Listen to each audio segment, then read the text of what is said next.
New Jalpaiguri junction, এই নামটা শুনলেই এখন কেমন যেন বুকের ভেতর একটা কামড় দিয়ে ওঠে। কারণ এখানে এখন আমার মা বাবা ওরা থাকে। যখন ভাবি এখানে আসব তখন খুব আনন্দ হয়, আর যখন এখান থেকে যাওয়ার পালা হয় মনটা যেন খুব ভেঙে যায়। যাই হোক, আসলে তো যেতেই হবে।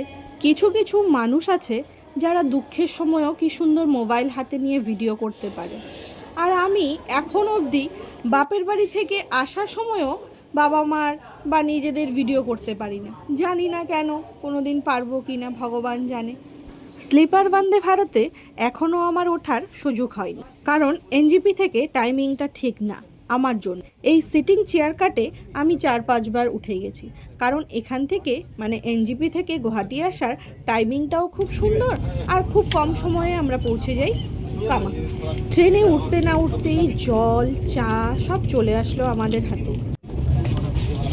ভারতীয় রেলওয়েতে ভ্রমণের জন্য আপনাকে ধন্যবাদ। চা বিস্কিট খেতে খেতেই আমরা পৌঁছে গেলাম নিউ কোচবিহার।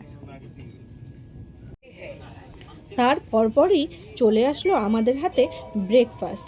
যে যেমন অর্ডার করবে, ভেজ নন ভেজ অনেক কিছুই আছে অপশন। ব্রেকফাস্ট শেষ করে ঘন্টাখানিক ঘুম দিয়েই পৌঁছে গেলাম আমরা কামাখ্যায়।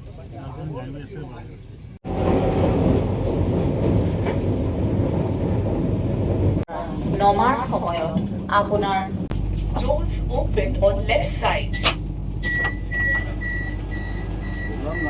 दरवाजे बाएं तरफ खुलते हैं।